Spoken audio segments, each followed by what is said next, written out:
పెరిగమ్మా ఒకవేళ పాలు పెరిగమ్మగానైతే చిత్తూరు డైరీ ఎందుకు మూసేశావు? అది మీకన్నా పెద్ద డైరీ కదా. బ్రహ్మాండమైనటువంటి వ్యాపారం జరుగుతున్నటువంటి చిత్తూరు డైరీని అమ్మేసి హెరిటేజ్ని తీసుకొచ్చి కోట్లకు కోట్లు దాని వెనకేసుకున్నటువంటి వ్యక్తి చంద్రబాబు నాయుడు. ఇవాళ రోజు రోజుకి చంద్రబాబు నాయుడు గారి సంపద పెరిగిపోతూ ఉంది, రాష్ట్ర సంపద తరిగిపోతూ ఉంది. చంద్రబాబు నాయుడు గారికి కొమ్ము కాసేటటువంటి పత్రికలే పెద్ద పెద్ద తాటికాయంత అక్షరాలతోటి మొన్నే వచ్చేశాయి. 6 నెలల్లో 44,000 కోట్ల రూపాయల రెవెన్యూ లోటు, సంవత్సరం మొత్తం కలిపి 33,000 కోట్ల రెవెన్యూ లోటు ఉంటుందని ఈ 40 సంవత్సరాల అనుభవం కలిగినటువంటి వ్యక్తి 16 సంవత్సరాల ముఖ్యమంత్రి బడ్జెట్ వేశాడు. విజనరీ అని చెప్పుకుంటూ ఉంటాడు, ఉట్టి మాటలు, సర్దిపోయినటువంటి మాటలు చెబుతూ ఉంటాడు రోజు. మరి ఎక్కడ నువ్వు సంపద సృష్టించేది? 6 నెలల్లో దాదాపు 60,000 కోట్ల రూపాయల అప్పు, 44,000 కోట్ల రూపాయల రెవెన్యూ లోటు ఈ సంవత్సరానికి. ఇవాళ వెలుగొండ అనే ప్రాజెక్ట్ 20 సంవత్సరాలు పరిపాలించినటువంటి తెలుగుదేశం పార్టీ కంప్లీట్ చేసిందా? ఏ సోయలేదా మీకు? ఏమన్నంటే వైఎస్ఆర్ కాంగ్రెస్ పార్టీ కంప్లీట్ చేయలేదంటారు. 18 కిలోమీటర్లు కంప్లీట్ చేసింది వెలుగొండ ప్రాజెక్టు ఎవరు? రామాల నాయుడు గారు, నిమ్మల రామాన నాయుడు గారు. నీకు 15 అని ఆశ పెట్టి వాత పెట్టినట్టుగానే వెలుగొండ మీద డ్రామాలు ఆడితే ఖచ్చితంగా మీ యొక్క బండారాలు బయట పెడతాం. ఈ 16 నెలల నుంచి ఏం చేశారు మీరు? నీళ్లు తోడుకుంటున్నారా? ఏం చేశారు? ఫీడర్ కెనాల్ కి రంధ్రం పడి 100 ఎకరాలు కొట్టుకుపోతే ప్రభుత్వానికి తప్పు కదా? ₹10 విధిల్చావా? ఒక్క మనిషిని ఆదుకున్నావా? ₹1 డబ్బు ఇచ్చావా? రాత్రికి రాత్రి ఇక్కడికి వచ్చి బస చేసి ఏదో వెలుగొండ ప్రాజెక్ట్ ని ఉద్ధరిస్తున్నామని డ్రామాలు తప్ప ఇక్కడ ఒరుగుతుంది ఏమీ లేదు. ఇండస్ట్రియల్ పార్క్ అని ఏదో మొన్న హడావుడిగా ఒక శంకుస్థాపన చేశారు. ఏం ఇండస్ట్రీ పెడుతున్నారు? ఇచ్చిన పథకాలు ఇవ్వండి అంటే ఇవ్వకుండా ఎగ్గొడుతూ ఏ ఇండస్ట్రీ పెడతారో చెప్పకుండా హడావుడిగా అభివృద్ధి అనేటటువంటి ఒక మంత్రాన్ని, ఒక ప్రచారాన్ని, ఒక తప్పుడు సంకేతాన్ని ప్రజలకు ఇచ్చేటటువంటి ఆర్భాటాలు. వెలుగొండ ప్రాజెక్టుపై మీకు చిత్తశుద్ధి లేదు. 20 సంవత్సరాలు అధికారంలో మీరున్నారనేటటువంటి సోయ మర్చిపోయి తెలుగుదేశం పార్టీ మొట్టమొదటిసారి వచ్చింది అధికారంలోకి. ఈరోజు వైఎస్ఆర్ కాంగ్రెస్ పార్టీ ఏం చేయలేదంటారు. కళ్ళు పోయినాయి మీకు. ఈరోజు నీళ్లు నిండున్నటువంటి ఆ ప్రాంతాన్ని ఎవరు నిర్మించింది? ఒక కెనాల్ ని కంప్లీట్ చేసింది ఎవరు? ఒక టన్నల్ ని కంప్లీట్ చేసింది ఎవరు? నిజంగా మీకు చిత్తశుద్ధి ఉంటే తీగలేరు కెనాల్లో ఒక తట్టిడి మట్టి తీశారా? పుల్లల చెరువు వెళ్లేటటువంటి కాలువ, ఎర్రగొండపాలెనికి పుల్లల చెరువుకి కనెక్టింగ్ గా ఉన్నటువంటి కాలువలో జేసీబీ పెట్టి 1 గంట పని చేశారా? ఏమన్నా తాగునీటి సమస్య తీర్చడానికి చింతాకంత చిల్లర విధిల్చావా? ఉట్టి మాటలు, ప్రచార ఆర్భాటాలు, అసత్యపు ప్రచారాలు, అబద్ధపు ప్రచారాలు తప్ప చేస్తుంది ఏమీ లేదు. ఇక నుంచి పోరాటాలు చేస్తాం. వెలుగొండ మీద కూడా నిజాల్ని నిగ్గు తేలుస్తాం. ఇమీడియట్ గా వైఎస్ఆర్సీపీ డిమాండ్ చేస్తుంది వెలుగొండ ప్రాజెక్టు కంప్లీట్ చేయాలి. దాంతోపాటు జిల్లా కేంద్రంగా మార్కాపురాన్ని ఏర్పాటు చేస్తానని మాటిచ్చారు.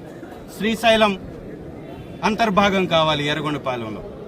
శ్రీశైలానికి కర్నూలు తోటి కనెక్షన్ లేదు. శ్రీశైలం పోవాలంటే ఆంధ్రప్రదేశ్ నుంచి ఎక్కడి నుంచి రావాలన్నా దూరణాల వెళ్లే శ్రీశైలానికి పోవాలి.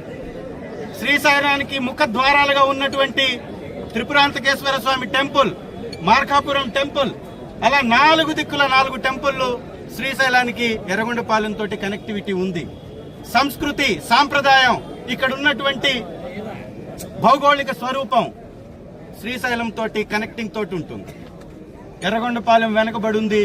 శ్రీశైలంతో కలిపినటువంటి మార్కాపురం జిల్లాని ఏర్పాటు చేస్తూ శ్రీశైలాన్ని కూడా ఎర్రగొండపాలెంతో కలిపి ఇస్తేనే ఎర్రగొండపాలెంకి న్యాయం జరుగుతుంది తప్ప ఈ డ్రామాలాడి మీరు కావాలని కాలాన్ని మీరు వెనక్కి వేసుకుంటూ పోతే చూస్తూ ఊరుకుండేటటువంటి ప్రసక్తే లేదు. ఇప్పటికన్నా కళ్ళు తెరవండి, మీ డ్రామాల్ని మానండి, ప్రజలకి సేవ చేయండి. Thank you. పరిస్థితి కనపడుతుంది ఈ ప్రభుత్వానిది. ఎక్కడ చూసినా కూడా దోపిడీ, దగ, దుర్మార్గం. పేదల డబ్బులు కొట్టేయడానికి పన్నాగాలు, కొత్త కొత్త పథకాలు. అలాంటి ఒక కొత్త పథకమే మెడికల్ విద్యని ప్రైవేట్ పరం చేసేటటువంటి అంశం. ఏమయ్యా, ఈ పశ్చిమ ప్రకాశంలో ఒక్క హాస్పిటల్ ఉందా? పేదవాడికి ఉచితంగా వైద్యం అందుతుంటే నీకెందుకంత కడుపుమంట? ప్రభుత్వ స్కూళ్ళని నిర్వీర్యం చేసి నారాయణన్ లాంటి విద్యా సంస్థల్ని తెచ్చి మా నెత్తిన రుద్దినట్టుగానే ఇవాళ మరొక పన్నాగం పొందుతున్నారు చంద్రబాబు నాయుడు గారు. అదేందయ్యా అంటే కేసులు పెడతాడు, అణిచివేసే కార్యక్రమాలు చేస్తాడు. ప్రజాస్వామ్యంలో చెప్పుకునేటటువంటి హక్కు, మాట్లాడేటటువంటి హక్కు, ప్రశ్నించేటటువంటి హక్కు రాజ్యాంగం ఇచ్చింది. నువ్వెవరు ఆపడానికి? ఇవాళ ఇక్కడికి వచ్చేసి ఎంఆర్ఓ గారికి రిప్రజెంటేషన్ ఇవ్వడానికే లేదు అంటే ఏమన్నా నియంత పోకడా? ఏమన్నా ఈ రాష్ట్రం మీకు రాసిచ్చారా? అధికారంలో ఉన్నాం కదా అని విచ్చలవిడిగా కేసులు పెట్టుకుంటే భయపడతావా? ఖచ్చితంగా ప్రశ్నిస్తాం. మీ తప్పుల్ని కడుగుతాం, అడుగుతాం. ఈ రాష్ట్రంలో 17 మెడికల్ కాలేజీలని శ్రీ జగన్మోహన్ రెడ్డి గారు తీసుకొచ్చి పేదల పట్ల ప్రేమను చూపిస్తే వాటిని అమ్మేస్తూ పేదల పట్ల విషాన్ని కక్కుతున్నారు ఈ కూటమి నాయకులు. ఈ పందా మారాలి, ఈ తీరు మారాలి. మారకపోతే ఖచ్చితంగా వచ్చేది జగనన్న ప్రభుత్వమే.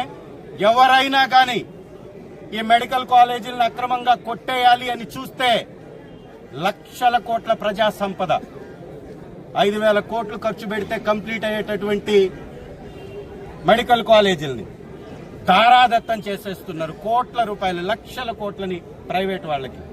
దీన్ని ఎట్టి పరిస్థితుల్లో సాగనివ్వం. ఇవాళ రిక్వెస్ట్ మాత్రమే చేస్తున్నాం. ఈ రోజు నుంచి డిమాండ్ చేస్తాం. గవర్నర్ గారికి 1 కోటి సంతకాలు పత్రం రూపంలో ఇవ్వబోతున్నాం. ఇది కానీ ప్రైవేట్ పరం చేస్తే ఖచ్చితంగా అడ్డుకుంటాం, పోరాటం చేస్తాం, ఎంతటి త్యాగాలకైనా సిద్ధపడతాం. ఖబర్దార్, ఇలాంటి ఉడత ఊపులకి బెదిరిపోయేటటువంటి సమస్యే లేదు. ఎర్రగొండపాలెం నియోజకవర్గ ప్రజలు ఒక జన సముద్రాన్ని తలపించేలాగా ఈ రోజు ఏ విధంగా అయితే వచ్చారో ఇది శాంపిల్ మాత్రమే. నిజంగా గాని మేము సమీకరించాలని, మేము ఒక బ్రహ్మాండమైనటువంటి రీతిలో నిరసన తెలియచేయాలి అని అనుకుంటే ఏ వ్యవస్థలు కూడా ఆగవనేది గుర్తుంచుకోవాలని మీకు తెలియజేస్తూ ప్రైవేట్ పరాన్ని ఆపాలి.